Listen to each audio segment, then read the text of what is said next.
Brokerage model includes market exchange, where market exchange it offers a full range of services covering the transaction process from market assessment to negotiation and fulfillment.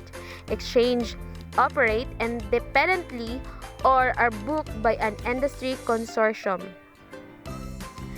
Buy or sell fulfillment. It takes customers' orders to buy or sell a product or services, including terms like price and deliveries. Demand collection system, which buyer makes a final bending or bid for a specific goods or services. And then, auction broker, it conducts auction for sellers, individual or merchants. Transaction broker, it provides a third-party payment mechanism for buyers and sellers to settle a transaction. Distributors, it is a catalog operation that needs a large number of product manufacturers with volume and retail buyers. Search agent. It is a software agent or robot used to search out the price and availability for a good and services. So these are the examples of value chain model.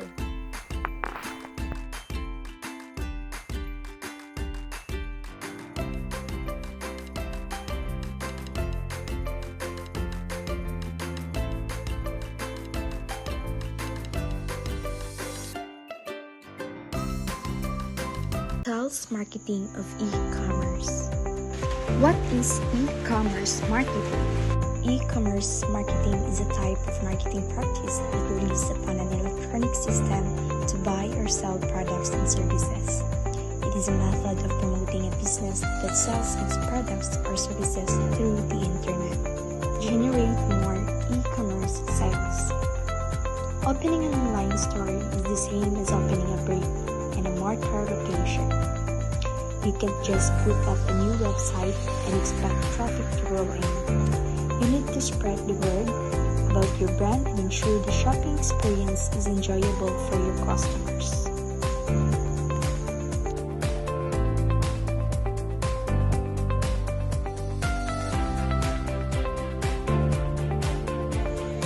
Luckily, there are ways you can achieve this. First, utilize multiple communication channels. Second, build brand awareness. Third, analyze your competitors. Fourth, customer research. Fifth, create a good shopping experience. And lastly, test and analyze your strategies. Mobile payment. Mobile payment is an alternative payment system where the mobile user makes payment using the mobile device for a wide range of services or goods. Ang mobile payments is, for example, kay kanang mga GCash, PayPal, Paymaya, kay pwede ta maka send og payment sa bisan paglayo imong sendan. Mobile payments have three categories. First, mobile phone-based payments. Second, card-based mobile payments. Third, mobile web payment through WEP. Mobile phone-based payments. In this mode, the customer makes payment using the mobile device. In SMS-based payment, the payment is made by sending an SMS to the retailer.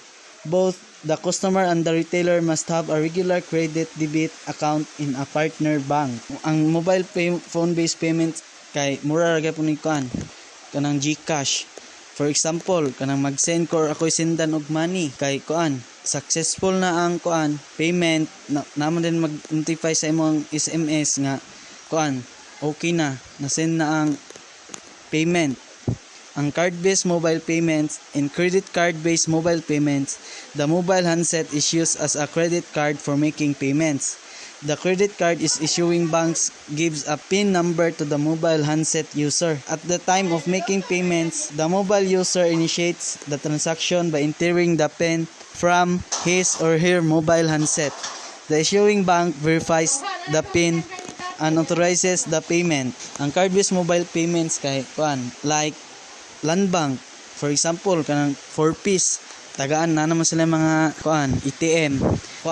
Magkuha sila dito sa land bank, mag-enter sila daan silang pin, ayan sila maka-withdraw. O pareha ng mag-adto kag mag-mall ka like Robinson. Pwede ra gyapon ka mag-pay through sa imong ATM kay imo lang din i-swipe. Mobile web payment through WAP. In this mode of mobile payment, the payment is made through the web pages displayed in the microbrowser of the mobile phone. The web page is displayed following wireless application protocol and associated technology. At the time of making a purchase, the mobile user types the URL of the website of a merchant in the mobile device. Mobile web payment through WAP kay for example, mag-visit ka sa website sa Shopee.